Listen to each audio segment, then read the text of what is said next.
السلام علیکم۔ Election commission نے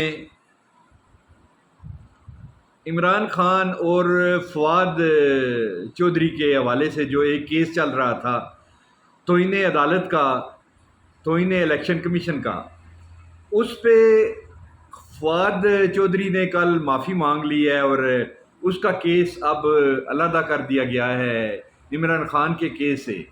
ساتھ ہی یہ بھی کوشش کی گئی ہے کہ کسی طریقے سے خان صاحب کو گرفتار کیا جائے اور گرفتار کر کے الیکشن کمیشن کے سامنے پیش کیا جائے۔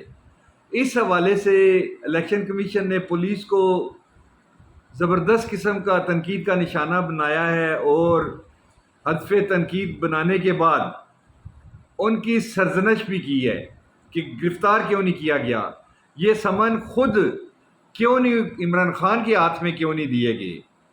تو اب الیکشن کمیشن میں آج عمران خان صاحب خود پیش ہوں گے اور فیصلہ کیا ہے، کیونکہ فواد چودھری نے معافی مانگ لی ہے اور عمران خان دیکھتے ہیں کیا وہاں جا کے کہتے ہیں۔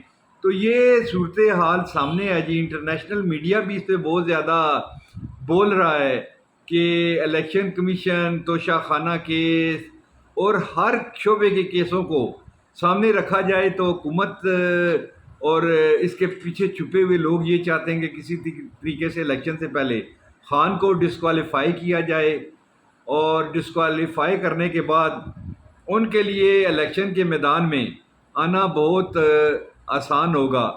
تو میں یہاں یہ کہنا چاہوں گا کہ خان کو ڈسکوالیفائی بھی اگر کر دیتے ہیں تو خان کا ووٹر جو ہے وہ خان سے جدا نہیں ہے۔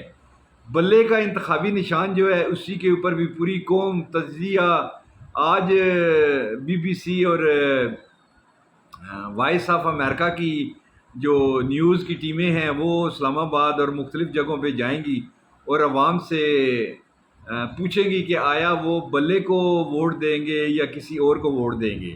تو اس حوالے سے ہم بھی اس ٹیم کے ساتھ شامل ہوں گے، دیکھتے ہیں کیا ہوتا ہے اور کیا نہیں ہوتا۔ تھینک یو سو مچ، اپنا خیال رکھیے گا۔